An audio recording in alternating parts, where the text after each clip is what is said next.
साथियों, कैसे हैं आप लोग। इधर आप लोगों के अनुरोध पर मुंशी प्रेमचंद की कहानियों का विश्लेषण करने का प्रयास कर रहा हूं और दो तीन कहानियां आप लोगों को मैंने अपलोड की और आप लोगों ने जो है कमेंट्स अच्छे दिए। आज एक ऐसी कहानी लेकर आया हूं जो मोटिवेशन से भरी हुई है। अभी तक जितनी कहानियाँ थीं वो कहीं ना कहीं संवेदनाओं की थीं, लेकिन इस कहानी में तो इतनी गजब की चीज़ें हैं कि आप यकीन नहीं करेंगे कि मुंशी प्रेमचंद की ऐसी भी कोई कहानी है। एक गांव के लड़के नथुआ की, नथुआ नाम था उसका, और गांव के एक जमींदार राय भोलानाथ। नथुआ के माता पिता नहीं, अनाथ है वो, तो राय भोलानाथ के यहाँ ही रहता है। और जैसा कि जानते हैं कि राय भोलानाथ के यहाँ का जो है जूठन खा के गुजारा करता है, क्योंकि अनाज की क्या पोजीशन होती है, जैसा जहाँ मिल गया वो मिल गया। तो उनके यहाँ जो जूठन मिलता है उसका काम क्या है नथुआ का, उनके घर की सफाई करना, मात्र इतना काम है। तो कभी कदा जो है उसको जो है नथुआ को जैसे हमारे आपके यहाँ भी जेब से पैसे कुछ गिर जाते होंगे तो काम करने वाली बाई मिल जाता होगा, नथुआ को कुछ पैसा मिल जाता था। तो उसको क्या कहते हैं कि भंगी सब कहते थे। तो और नौकरों के साथ रहते वो नथुआ जो थे तंबाकू वगैरह और नशे वगैरह का शौक़ भी करने लगे।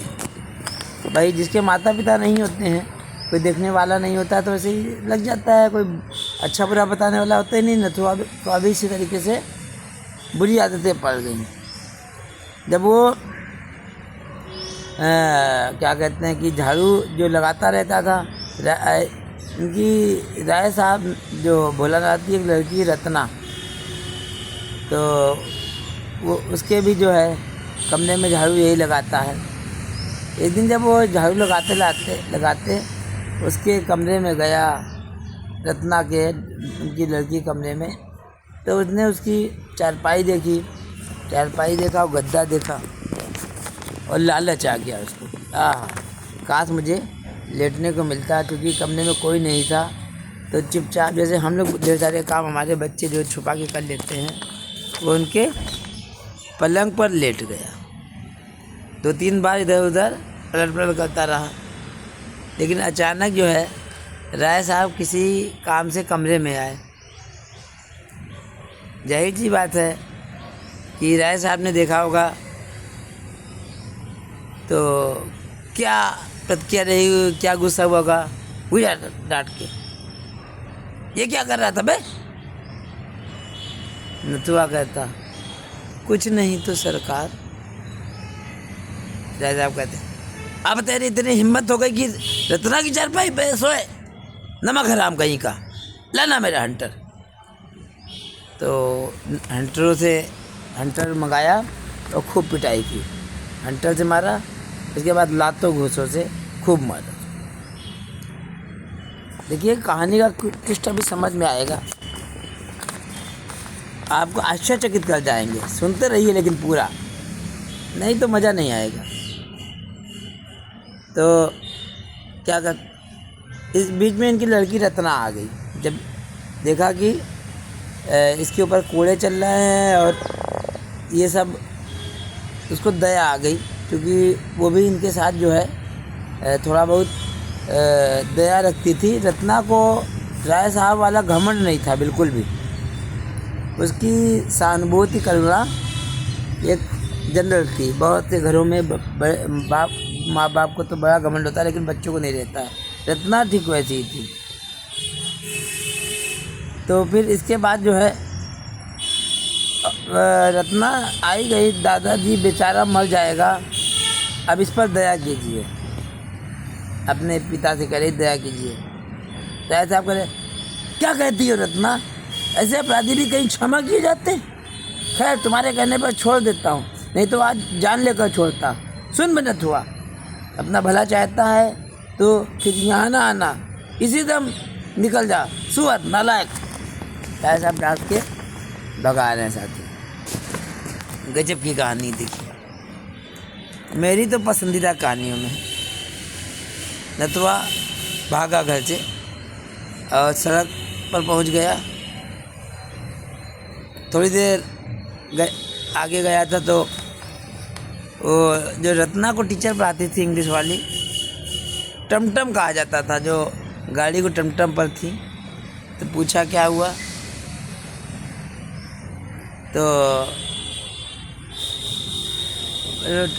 उसकी ट्यूटर ने पूछा कहाँ जा रहे हो। नथुआ कह रहा करता नहीं, कहीं नहीं।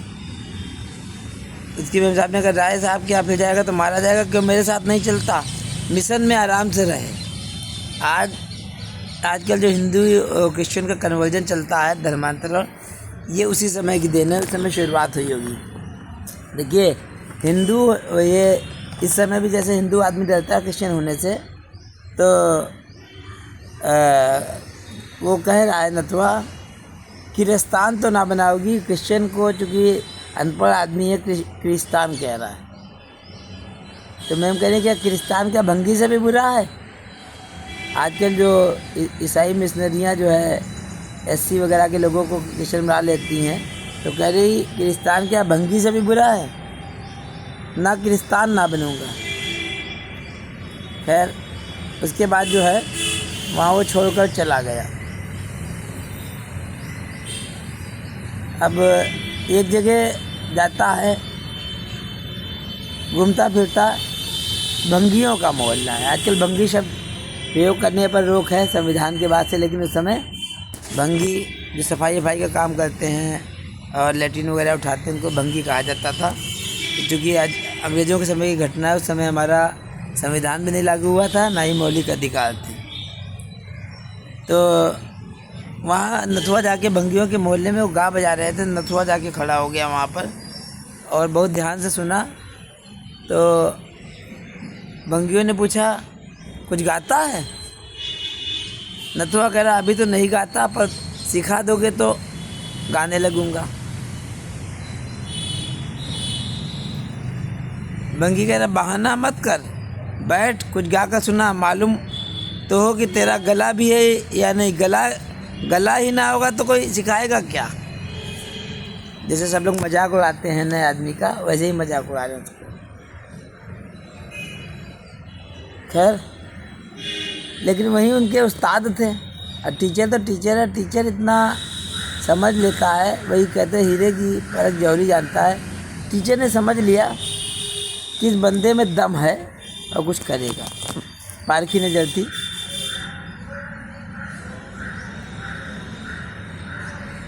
तो इसके बाद उसके उस्ताद ने ट्रेनिंग देना चालू की। 3 साल जब उसने गाया तो पूरे शहर में धूम मच गई। शहर में, लखनऊ की बात है ये। और उसने एक नहीं कई जो है इंस्ट्रूमेंट सीख लिए, गाना, शहनाई बजाना, पखावा, सारंगी, तंबूरा, सितार, जितनी भी इंस्ट्रूमेंट थे उसमें, मतलब जो एनर्जी वहाँ जा रही थी। राय साहब के घर में सफाई करने पर टर्निंग पॉइंट कैसे आता है, इंसान के जीवन में एक्सीडेंट हो जाते हैं। जैसे महात्मा गांधी को ट्रेन से फेंक दिया गया था, अरुणिमा सिन्हा को ट्रेन से धक्का दे दिया गया था, तो इन्होंने इतिहास बना दिया। तो देखिए कभी कभी बुरी चीज़ें जो आती हैं इतिहास बनाने के लिए आती हैं। तो बड़े बड़े टीचर जो आश्चर्यचकित रह जाते थे कितनी जल्दी सीख गया। इस बीच ग्वालियर में एक संगीत का सम्मेलन हुआ, तो इनके जो टीचर थे इनको साथ में लिए गए। नथुआ को, टीचर भूरे थे, साथ में लिए गए और वहाँ भी नथुआ के जो नाम की खूब गूंज हुई। और जो कॉलेज के जो टीचर थे उन्होंने कहा कि इनको यहाँ पर छोड़ दो। तो विधिवत अभी तो प्रैक्टिकल ट्रेनिंग हुई थी, लेकिन एकेडमिक जो ट्रेनिंग के लिए कहा कि म्यूज़िक के जो स्कूल में एडमिशन करा दो और सब पढ़ाई हो जाएगी। तो खैर उस्ताद ने उनका एडमिशन करा दिया। देखिए एनर्जी जो बर्बाद होती है, अगर अवसर मिल जाता है तो कहाँ निकल जाती है। अच्छा, अब समय मिलने की देर थी और हर तरीके की ट्रेनिंग उसके हो गई। अब उसका लेवल वो लगता नहीं था ये वही नथुआ है, और सब ज्ञान आ जाने से और लोगों की सोबत के असर से बिल्कुल चेंज होकर रह गया।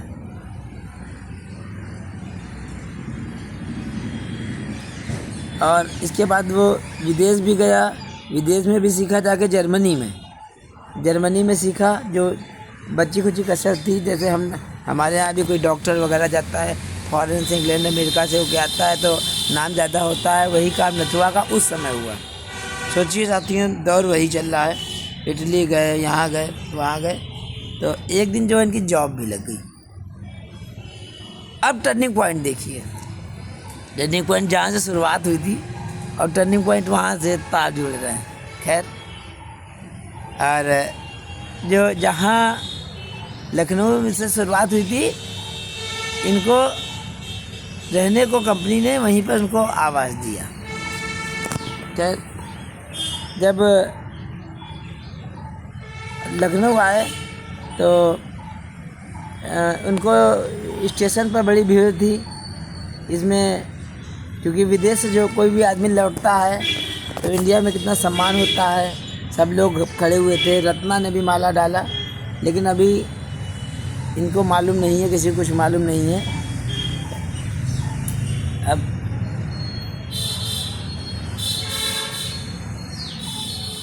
यहाँ भाई राय साहब ने लखनऊ में उनको कोड़े से मारा था, लेकिन ये कहते हैं कि कोड़े का मार हमारे लिए शिव का वरदान है। अब इनके लिए जो है, मतलब इतने उसके बाद भी राय साहब के लिए इनके मन में कोई ऐसा वो नहीं था, क्योंकि उसी के बाद इनका टर्निंग पॉइंट आया। स्टेशन पर ढेर सारे लोग खड़े थे इनको लेने के लिए। विदेश में जो भारत का नाम रोशन किया था, इसलिए जो है। इसके बाद जो इनको मकान मिला, ये वही मकान था जहाँ पर ये रहते थे, जहाँ राय साहब के यहाँ जो है क्या कहते हैं कि सफाई करते थे, और जहाँ कोड़े की मार पड़ी थी, वहीं जो है वही पलंग था। जब वो आए तो देख के चौंक गए कि वही पलंग, वही सब चीज़ें इनकी वही थी, जितनी चीज़ें। तो कंपनी का मैनेजर साथ में था, और क्योंकि सीनियर पोस्ट पे थे, जैसे किसी विश्वविद्यालय के कुलपति स्टाइल। अब ये जो है इतना स्वाभिमान सम्मान आ गया था, किसी के यहाँ गाने वगैरह जाते नहीं थे, बस स्कूल्स में यूनिवर्सिटीज़ वगैरह में जाते थे।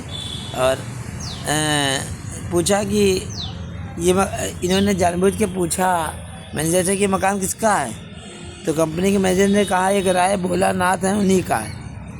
फिर पूछा राय साहब कहाँ गए, मैनेजर कह रहा है कंपनी का खुदा जाने कहाँ गए, यह बंगला कर्ज की इल्लत में नीलाम हो रहा था।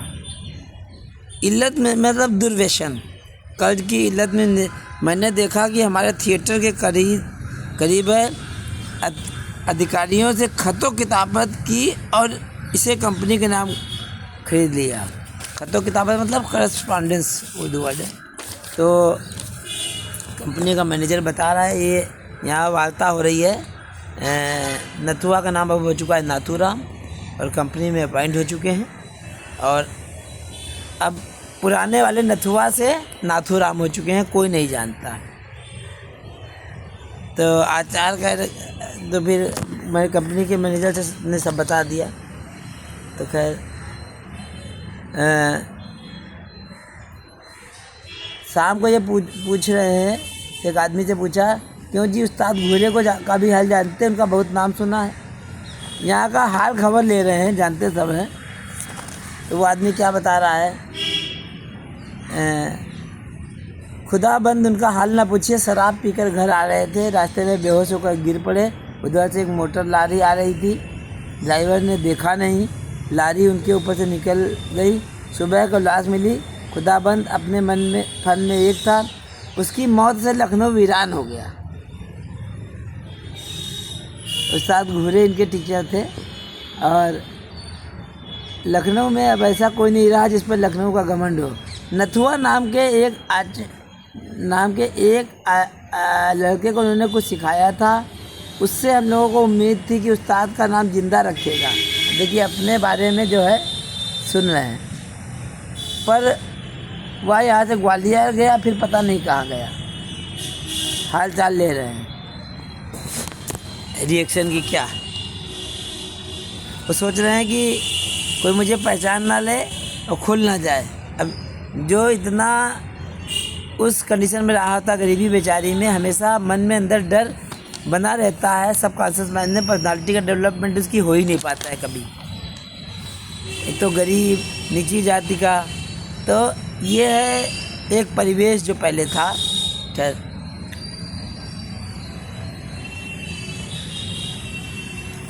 इनको अभी भी घर मन में ऐसा डर था, चौंक जाते, हंसने लगते। एक समय इस घर में राय साहब ने कोड़े मारे थे मात्र इस बात पर कि वो रत्ना के पलंग पर लेट गए थे। रात भर नींद नहीं आती थी, उनके पैर थरथराने लगते थे। अभी भी इतनी हिम्मत नहीं थी कि वो रत्ना के पलंग पर सो जाए। एक दिन क्या हुआ, सुबह सुबह राय भोला रात मिलने आए उनसे, और उनकी लड़की रत्ना भी इनके साथ। तो इन्होंने नाथूराम ने झुक सलाम किया, और राय भोलानाथ ने देखा, अरे आचार्य इतने विनम्र तो बड़े प्रभावित हो गए उनसे। राय साहब पूछ रहे हैं जे आपको यह जगह तो पसंद आई होगी। अब राय साहब जिन्होंने कोड़े मारे थे और नथुआ जो अब नाथूराम बन चुके हैं, जी हाँ, इससे उत्तम स्थान की तो कल्पना ही नहीं कहीं की जा सकती। भोलानाथ बता रहे हैं कि यह मेरा ही बंगला है और मैंने ही इसे बनवाया, मैंने ही इसे बिगाड़ दिया। भोलानाथ कह रहे हैं कि मैंने ही इसे बनाया और मैंने ही इसे बिगाड़ दिया। अब उनकी लड़की कह रही है, अरे दादाजी इन बातों से क्या फ़ायदा। तो भोलानाथ कह रहे हैं अपनी बेटी से, बेटी नुकसान भी नहीं, सज्जनों से अपनी विपत्ति कहकर चित्त शांत होता है। अब वही राय भोलानाथ जो है नथुआ एक समय इनको कोड़े खाकर ये बन गया। अब देखिए कितना मोड़ है। ये कहिए कि 50,000 इलाके से मिलते थे, इस क्षेत्र से इनको 50,000 की कमाई होती थी। फिर मुझे सट्टे का चस्का, जुए वगैरह का चस्का लग गया, और ये इनका बंगला भी उसी में कर्ज में चला गया और नीलाम हो गया। तो मदन कंपनी ने खरीद लिया और रहने को इनको दे दिया। राय साहब अपने पास्ट में जो है बता रहे हैं इनको। और फिर बता रहे हैं कि ये मेरी बेटी रत्ना है, आपके गाने से बड़ा प्रेम है, जब देखो आपकी चर्चा किया करती है। वही राय साहब हैं जिन्होंने उसके पलंग को लेटने मारा था। कह रहे हैं जानते नहीं, कह रहे हैं मेरी बेटी रत्ना है और इसको आपके गानों से बड़ा प्रेम है। देखिए आदमी जब ऊपर निकल जाता है तो वही कहते हैं ना, उगते सूरज को सभी सलाम करते हैं।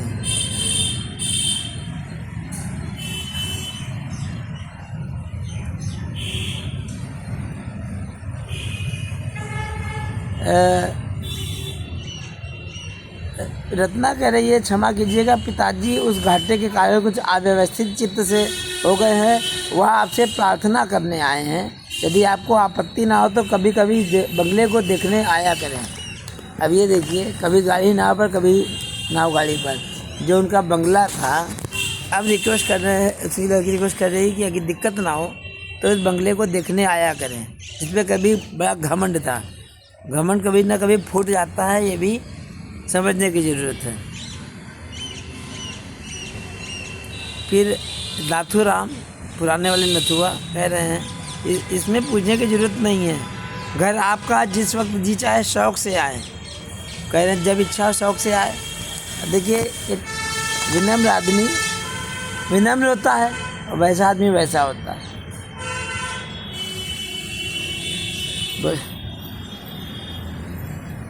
एक दिन जो है राय भोलानाथ उनसे पूछ रहे हैं कि आप अपने बाल बच्चों को क्यों नहीं बुला लेते, अकेले तो बहुत कष्ट होता होगा। अब ये पता कर रहे हैं कि शादी हुई है कि नहीं है। देखिए ये इंसान पलटता है। राय भोलानाथ क्या थे और आज क्या होगा, कभी गाड़ी नाव पर कभी नाव गाड़ी पर। तो कह रहे हैं आप अपने बाल बच्चों को भी बुला लीजिए। तो कह रहे हैं मैंने तो मेरा तो अभी विवाह नहीं हुआ है और ना ही मैं करना चाहता हूँ।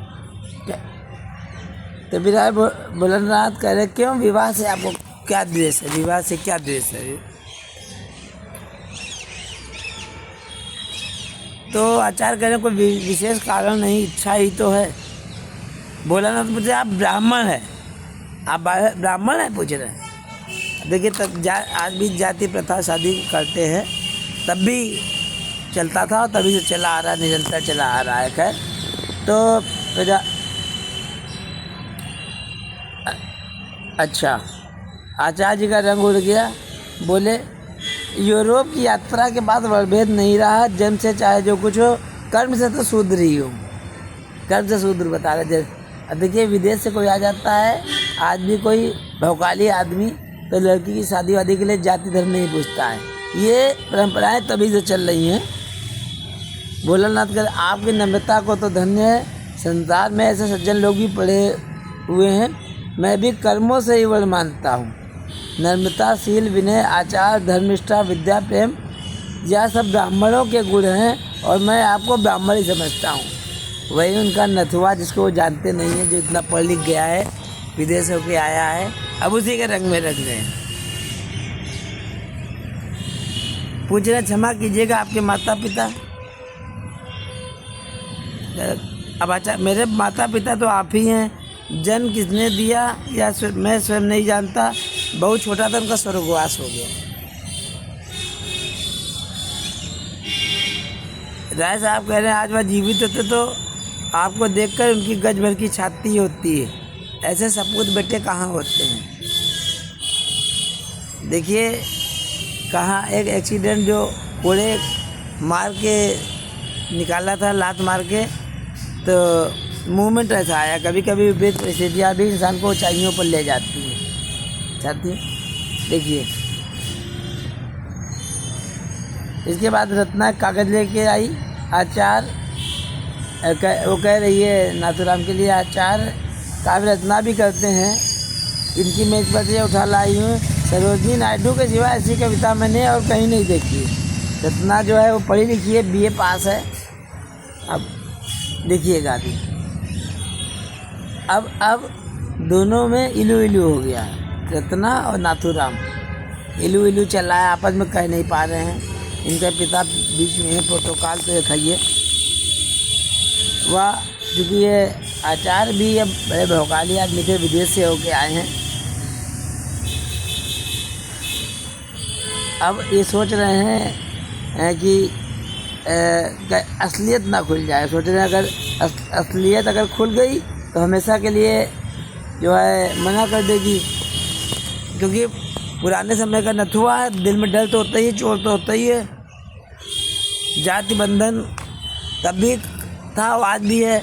तो इस जाति की वजह से सोच रहे हैं तो गरीब मैं जाति उनका नौकर रहा हूँ, कहाँ शादी करेगी।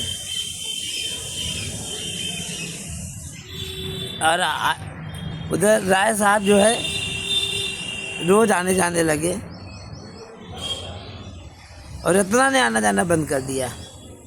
जब कोई लड़की जिसे प्यार करने लगती है तो प्रोटोकॉल लेता है, थोड़ा अवॉइड करती है।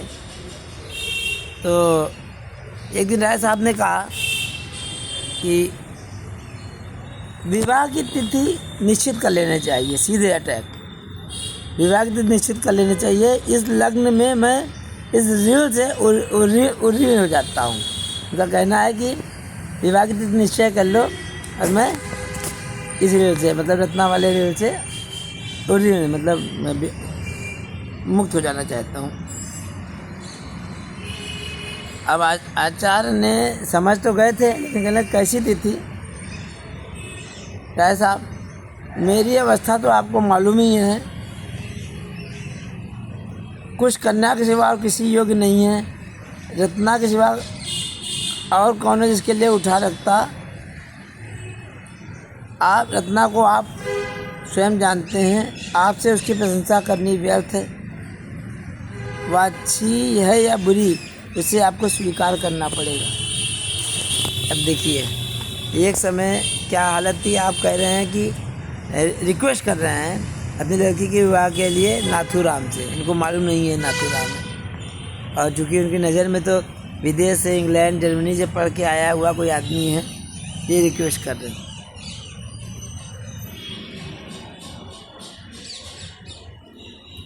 अब इनकी आंखों में आंसू बह रहे हैं लगातार। राय साहब, मुझे पूरा विश्वास है कि आपको ईश्वर ने उसी के लिए यहाँ भेजा है। मेरी ईश्वर से यही याचना है कि तुम दोनों का जीवन सुख से कटे। ये राय साहब आचार्य से कह रहे हैं। मेरे लिए ज़्यादा खुशी की बात और कोई नहीं आ सकती। आचार्य ने अवरुद्ध कंठ से कहा, महाशय आप मेरे पिता तुल्य हैं, पर मैं इस योग्य कदापि नहीं हूँ। राय साहब ने उनको गले लगाते हुए कहा, बेटा तुम सर्वगुण संपन्न हो, तुम समाज के भूषण हो, या मेरे लिए महान गौरव की बात है कि तुम जैसा दामाद पाऊँ। एक समय कोड़े मारा था उसको, और आज कह रहे हैं मेरे लिए महान गौरव की बात है कि तुम जैसा दामाद पाऊँ। मैं आज तिथि आदि ठीक करके आपको सूचना दूंगा। खैर, और एक महीना हुआ विवाह का, 1 महीना बीत गया। अभी नाथूराम जान को ये सोच रहे हैं कि नहीं मालूम है कि मैं नथुआ हूँ। रत्ना भी कुछ जाहिर नहीं कर रही राय साहब को। तीनों अपरिचित है। एक दिन अब फिर देखिए, उसी पलंग पर लेटे थे जिसको लेटने पर राय साहब ने कोड़े मारे थे और चले गए थे ये। उसके बाद इनकी तरक्की हुई थी। रत्ना कमरे में आई। आचार्य ने कहा, अब चिराग गुल कर दूं? चिराग लालटेन को कहते हैं, गुल कर दूं, बुझा दूं? रत्ना बोली, क्या शर्म आती है? आचार्य करने लगे। रत्ना से कह रहे हैं, हाँ वास्तव में शर्म आती है। रत्ना की इसलिए कि मैंने तुमको जीत लिया। रत्ना कह रही है कि मैंने तुम्हें जीत लिया। आचार्य, नहीं, मैंने तुम्हें धोखा दिया। आचार्य कह रहे हैं, मैंने तुमको धोखा दिया। रत्ना कह रही तुमसे नाथूराम से कि तुम्हारे अंदर धोखा देने की शक्ति नहीं है। अभी पत्नी पत्नी का वार्तालाप चल रहा है। रत्ना, सब जानती हूँ। आचार्य, जानती हो मैं कौन हूँ? अब सस्पेंस देखिए। अभी दोनों लोग सोच रहे हैं एक दूसरे को नहीं जानते हैं। तो आचार्य पुत्र, जानती हो मैं कौन हूँ? अब रत्ना करी, खूब जानती हूँ, बहुत दिनों से जानती हूँ। अब हाँ, जब हम तुम इसी बंगले में खेला करते थे, मैं तुमको मारती थी और तुम रोते थे। मैं तुमको जूठी मिठाइयाँ देती थी और तुम दौड़ कर लेते थे, तब भी मुझे तुमसे प्रेम था। हाँ, बात दया के रूप में व्यक्त होता था। देखिए, वही जैसे फिल्मी स्टोरी होती है, बचपन वाली स्टोरी होती है। रत्ना जानती थी कि ये वही है, और वो भी जानते थे, लेकिन किसी को मालूम था। यहाँ आके रत्ना ने कहा, जब तुम छोटे थे हम तुम खेला करते थे, मुझे जूठी मिठाइयाँ देते थे। दया बंधु रूपी प्रेम था, हस्बैंड वाइफ वाला नहीं कि वो गरीब था इसलिए प्रेम करती थी। तो रत्ना ने कहा, तो आचार्य ने कहा, या जानकर तुमने जानते हुए कि मैं वही हूँ, तुमने शादी कर ली। आज जो है लोग विवाह के समय क्या करते हैं, बहुत से रिश्ते तय नहीं हो पाते हैं। अमीर गरीब, जात बिरादरी और स्टेटस सिंबल सब देखते हैं, लेकिन जो कल्चर होती है, भावनाएं नहीं देखते, संस्कृति नहीं देखते हैं। ये भी एक मैसेज है कि जो लोग शादी नहीं कर पा रहे अपनी लड़कियों की, लड़कियां देखा गया कुंवारी रह जाती, जीवन भर लड़के कुंवारे रह जाते हैं। तो छोटी छोटी बातों को ध्यान नहीं रखना चाहिए, एक मैसेज है।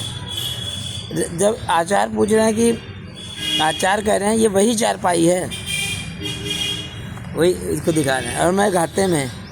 आचार्य ने वो नाथूराम ने रत्ना को गले लगाया, तुम क्षमा की देवी हो। रत्ना कह रही, मैं तुम्हारी चेरी हूँ। आचार्य पूछे कि राय साहब ये जानते हैं ये बात कि मैं नथुआ हूँ और मैं नथुआ हूँ। रत्नाकरी उन्हें नहीं मालूम है, उनसे भूल कर भी ना कहना, नहीं तो वो आत्मघात कर लेंगे। अभी मतलब बुज़ुर्ग लोग जो है ना ट्रेडिशनल होते हैं कि मन में कोई बात आ जाए तो ज़िद्दी होते हैं और वो कह रही इस उम्र में उनको ये बात मत बताना, नहीं सुसाइड कर लेंगे। आचार्य पूछे वह कोड़े अभी तक याद हैं? रत्नाकरी पिताजी के पास उसका प्रायश्चित करने के लिए कुछ नहीं रह गया, क्या अभी तुम्हें संतोष नहीं हुआ? वो कह रही कि चूँकि एक समय राय साहब थे और बाद में होते होते जो है यहाँ तक आगे कहानी कुछ नहीं पड़ा, सट्टा जुआ खेल लिया। और उसके बाद कहानी का देखिए कितने गजब का ट्विस्ट है कि कभी कभी जीवन में जो विपरीत परिस्थितियाँ आती हैं वो भी कहाँ से कहाँ ले जाती हैं। महात्मा गांधी को देखिए, अरुणिमा सिन्हा को देखिए, एक शीतल देवी है, वो दोनों हाथ नहीं है, पैर से जो है वो तीरंदाजी करती है।